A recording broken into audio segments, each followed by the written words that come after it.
It simply wasn't fair that seeing Ben King could shear open the scars, rip through 13 years of healing right to the bone. Kacey refused to let him unravel her, wouldn't let him see her flinch. The jerk stood with his hands on the hips of his faded low-hanging jeans, dressed in a black t-shirt still clinging to his wet chest, his dark hair damp and tousled from a recent shower. Worse, he smelled clean and fresh, despite the scruff of a night's whiskers, a dark layer on his chin. She hated to admit it, but Ben King in person was every inch as stunning as his album art, the in-the-flesh embodiment of his dazzling CMA accolades. But country megastar and local legend Ben King had no business standing in the middle of his father's A-frame kitchen, staring at her as if she owed him an explanation.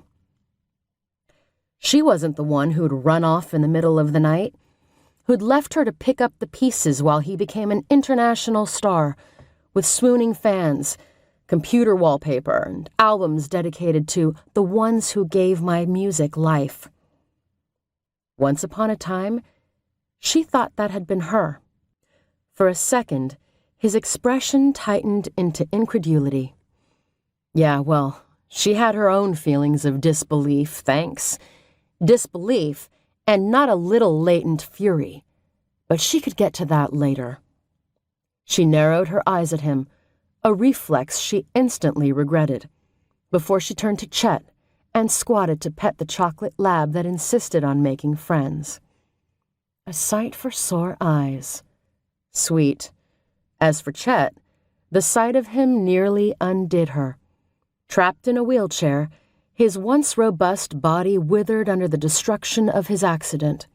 His leathery, lined face, evidence of the fatigue of doing daily battle with his uncooperative body. But although his body had aged a century since the last time she'd seen him, his brown eyes still held the same warmth, lit by an internal fire, a joy in his expression that made her feel instantly home. "I'm glad to see you too, Chet," she said quietly, meaning it. She got up and hugged him around the neck, and for a second sank into the grip of a man who had known her and loved her anyway.